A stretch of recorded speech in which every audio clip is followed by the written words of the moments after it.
welcome back to episode 127 of Fame podcast with your host, Kylie Montini. And I'm very excited to have on host of Normalize the Conversation, author of You're Not Alone Workbook, and founder of Inspiring My Generation, Francesca Reicherter. Thank you so much for coming on. Of course. Thank you so much for having me. Of course. So you are the founder and president of Inspiring My Generation, which is on a mission of suicide prevention through awareness, conversation, education, and support. Like, how has kind of your mental health journey inspired you to start Inspiring My Generation?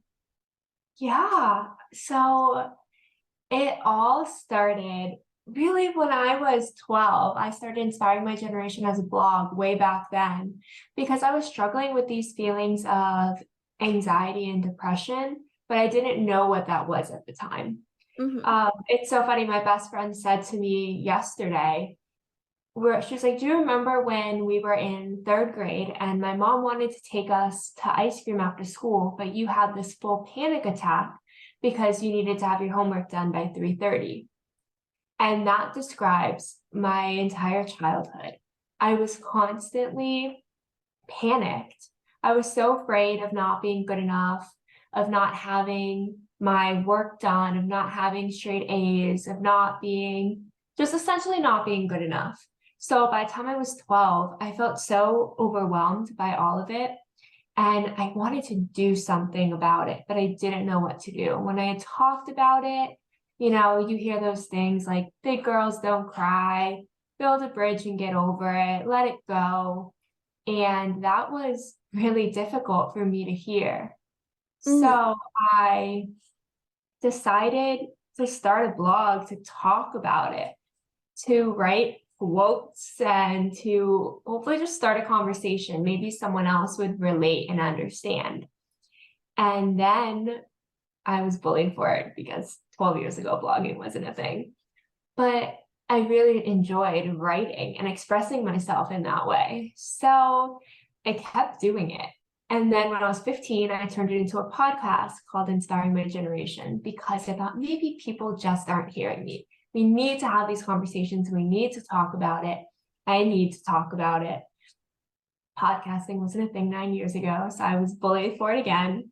I was way before my time. And I, at that point, was just really struggling. And by the time I was 20 years old, I had attempted suicide 3 times, found myself in a psych ward where I saw how many other people were struggling, how many people. I mean, on my floor, there were 40 people.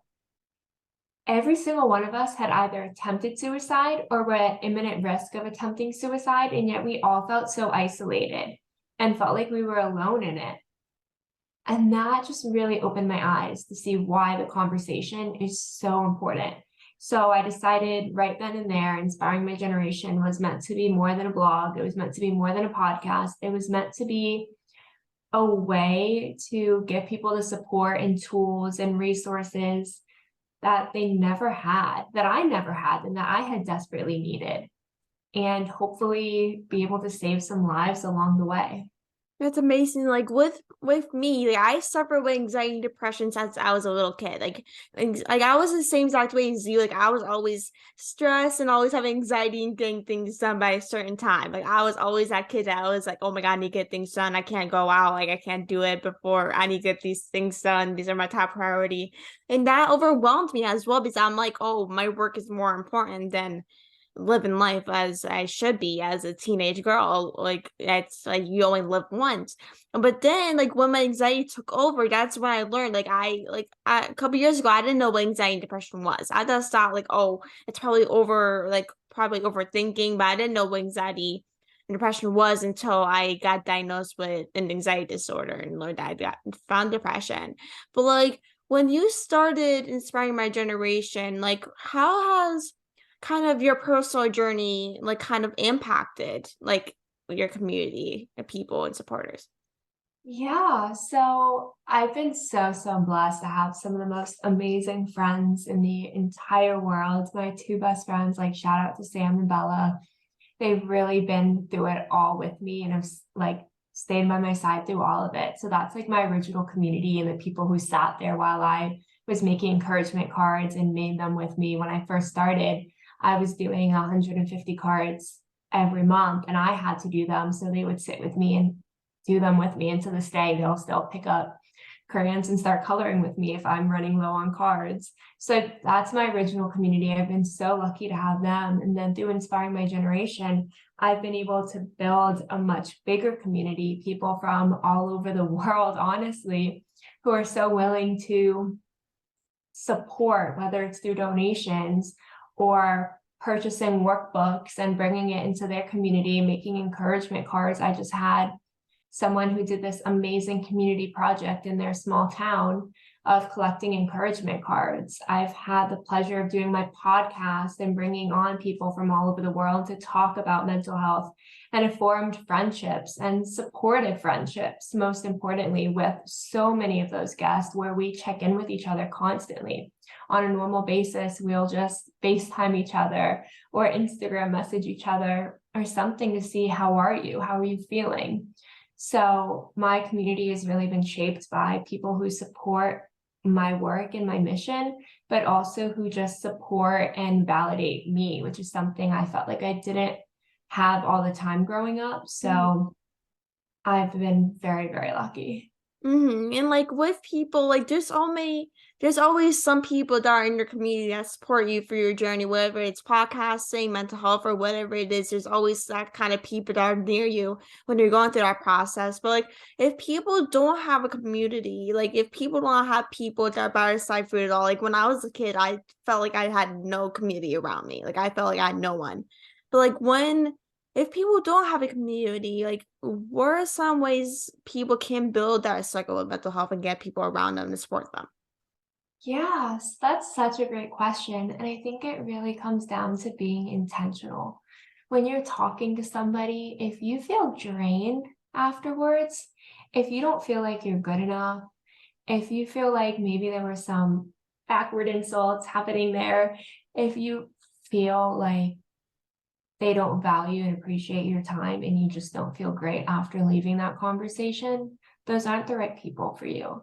Seeking out people who make you feel good and uplifted, who will sit down and color with you because that's what you need to do, who will go for a walk with you, who will check in on you. And you can find that community in so many different ways, whether it's through people at school or work, whether it's through community group, whether it's a volunteer organization or a church or a book club.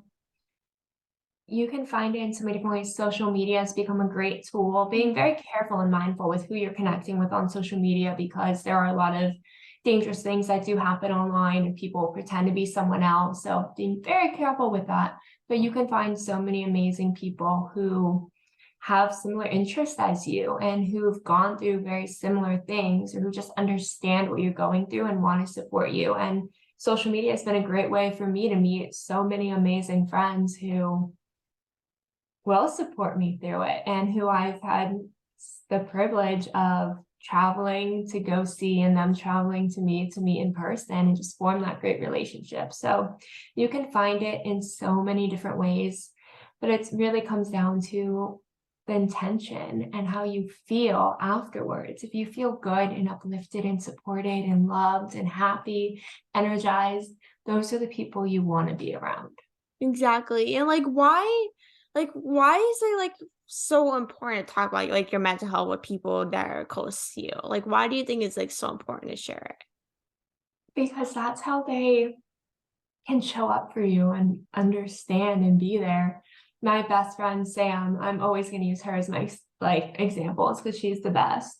I was having a really tough time like 2 days ago. I was in bed all day, just something happened and it really just triggered this kind of depressive state for a bit, and I just wanted to lay in bed and cry, and I was just like, I'm done, like I'm over it. It's so much right now and I just don't have the energy or the strength to get out of bed. And she was like, I want you to take a minute and read through all these texts that you have. I'm going to come over and we're going to go do this together. She drove with me an hour and a half yesterday to go have brunch with my brother and my mom, and just has been this amazing, amazing support for me.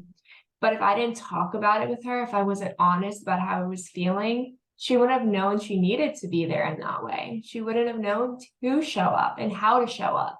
So by having that open communication, you're allowing people to know that you need support, because we're not mind readers, right? And when it comes to our mental health, a lot of times we put on this face and we pretend like we're okay. It's really an invisible illness. We're seeing it within ourselves. Like, people can't always see it from the outside. So by talking about it and not just saying, oh, I'm feeling depressed today, or I'm struggling with, I just feel hopeless or overwhelmed. Also saying, this is the kind of support I need, and forming a communication where they know what will help you can just really help you get the support you need, and vice versa, that you can support them when they need it, and you can be there, show up for them, and give them the same love that they offer back to you. Exactly. Like, for my personal experience, like, when I suffer with anxiety and depression, when I'm having a bad day, I'm the type of person that doesn't like to talk about it. I'm the person that's like, oh, I need to be okay to make other people feel better. Like, I don't want to add things to their plate and make them worry about me in my place. But then, like you said, it's so important to talk about, because people are not mind readers. Like, you only are telling them through a screen, or you're really talking to them in person. Be like, hey, are you actually okay? Like, you say you're okay, but are you actually okay? And that's the thing that people suffer with, is like, not everyone says if they're good. Like, not everyone is okay. Like, even when they say they're okay, they're actually not okay. Like, when they're with people, they might be happy, but when they're behind closed doors, they might be heartbroken. They might be crying in bed, like juggling to get out of bed. Like, that's something I struggle with 24/7. Is that, like, a couple weeks back, I was legit crying so bad about a situation, and I was heartbroken over the situation, and I was depressed. Like, I never wanted to leave my bed. But then, like, you just need to learn that, like, oh, like, there's people that are there for you to talk about it. There's people that are in your company. You need to be honest with people, because if you're not honest, they're not going to help you.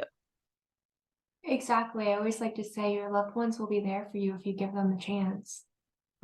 Exactly. And like with like your podcast you mentioned earlier, Normalize the Conversation. Like, can you tell us kind of more about the podcast and its mission? Yeah, so I love the podcast so much. I love to talk, number one.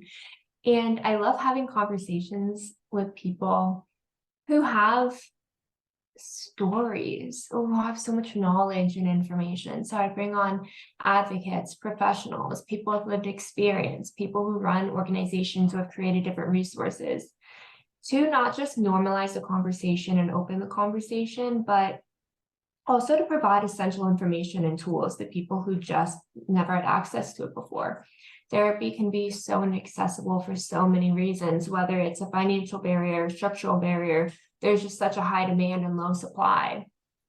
And people sometimes just need to know that they're not alone, and there's things they can do in the meantime. So I have people who share what's worked for them. I've had therapists come on and talk about red flags in therapists and finding one that works for you, talking about warning signs and when to reach out for help, different resources that are available that people might not even know they can reach out to. So I've been very, very lucky to have people from all over the world come on and get to amplify the voices of some of the most amazing, strong, hardworking, dedicated, loving, kind, compassionate, empathetic people.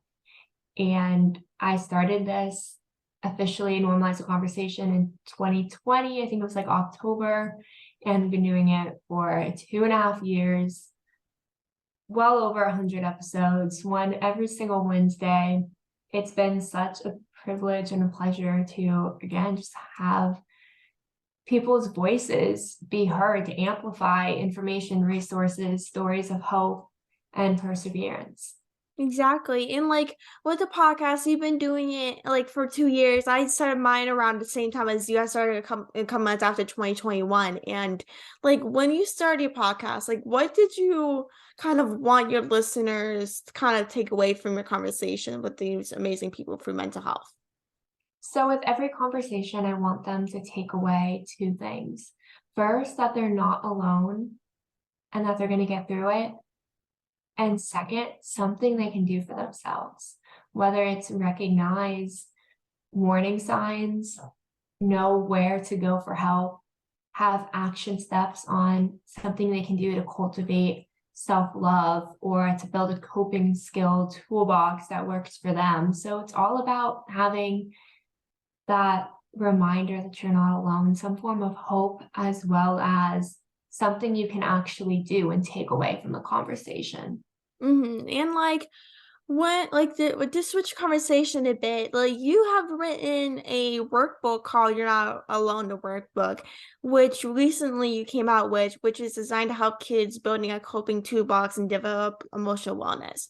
Like, what are basically kind of some things are in the workbook that will help kind of kids that read it have a conversation about mental health, make them feel not alone in that situation. Yeah, so the workbook is, I think, one of the greatest tools I've ever created. It starts with building affirmations and self-love statements, learning why people love you. You know, we struggle to love ourselves sometimes because we're our harshest critics, right? Mhm. I might think that, oh, people love me because I have this and I can do this, but that's not true. People love me because I'm kind, because I'll show up for them, because I'll Mhm. listen and validate them. So being able to understand that so you can find reasons to love yourself in a compassionate, empathetic way.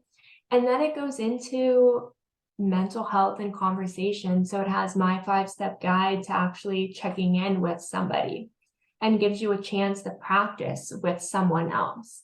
Mhm. So it's asking non-judgmental, open-ended questions, then validation statements, active listening, supportive statements, and following up. I totally said that in the wrong order, but let's pretend like I didn't. So it has your 5-step guide to checking in.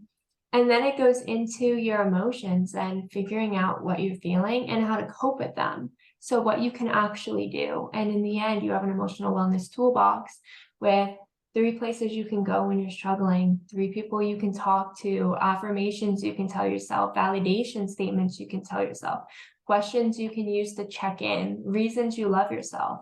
So when you're struggling, when you're having one of those days or one of those times and you need support, you have everything you need right in front of you. And like when you are struggling with mental health, like this is the last like question I gotta ask you. Like if people are struggling with mental health but like don't know where to find support or don't know how to reach out, like or find people or really struggling to talk about it, because when people are suffering with mental health, especially guys, they don't like to talk about it. They like to keep the feelings and don't want to talk about it because they feel embarrassed in how they feel. That's how I felt at one point. It's like I felt embarrassed on how I was feeling. I felt like kind of demolished at that I was feeling anxiety, pressure. Like if anyone is suffering with that, like how can they kind of seek out and help like kind of talk about it with people and find help? Yeah, so first I want to say if that's kind of how you're feeling right now, you're not alone. So many people are afraid to reach out.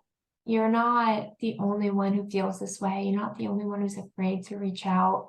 Chances are your loved ones have felt the same way or have felt a similar way or just want to support you and be there for you. So know that you're not alone in how you're feeling or in going through it. Second, I'd say finding that community of who you trust. So close your eyes and think back to the happiest moment. Who was there? Think to what the most amazing moment in your life, your goal, your dream, what that would look like. Who would be there for you? Who do you want there, cheering you on, supporting you? Those are the people you can reach out to. Those are the people who you trust and you love, and they most likely definitely love you too and want to be there for you in the same way you want them to be there for you. So reach out, start a conversation with, I'm having a tough time and I just need someone to talk to. Or ask them how they've been. Give them a chance to be vulnerable so you can see that you're not the only one. Hmm. You can even go online. People post on their Instagram stories different resources sometimes, following different nonprofit organizations or professionals or advocates who share valuable and correct information. finding that community so that you don't feel so alone in it and you can see other people are going through it as well. And there's things you can do. Listening to different podcasts who have different resources. So many professionals, advocates, organizations have amazing podcasts or resources on their website. So find someone that you trust who you want to be there for you, and don't be afraid to reach out to them. If they don't respond well, know that you're not alone in it and what you're going through is valid and matters and you're important. And seek community online through following the right accounts on social media that make you feel accepted and loved and validated. And don't be afraid to even just put up a post that says, I've been going through it lately. Can anyone relate? So many people can relate, I promise. Everyone's been going through it in different ways. So don't be afraid to start the conversation. You deserve it. Your voice matters. You matter. And if you don't ever reach out, you're never going to get that support that you need. So it's scary. It's hard. It's overwhelming. I remember like shaking as I posted my first blog post, admitting what I was going through and being honest. But the amount of support that I received was unmatched. And I never would have gotten that if I didn't just take a chance and reach out. So take a chance, reach out. You No, deserve support. I love that. That's like, I love that you said that. Like, that is literally hands on. I love what you just said. And like this, thank you so much for coming on the podcast. I love speaking with you. You seriously are doing amazing work. I seriously am so inspired by what you're doing, and just keep up the good work. I'm so honored having you on the podcast. And thank you everyone for listening. And thank you so much for coming on the podcast. I really appreciate it. Of course. Thank you so much for having me. Of course. Let's definitely connect soon, and maybe we can do another episode. Of course. Okay, talk to you soon. Bye. Bye.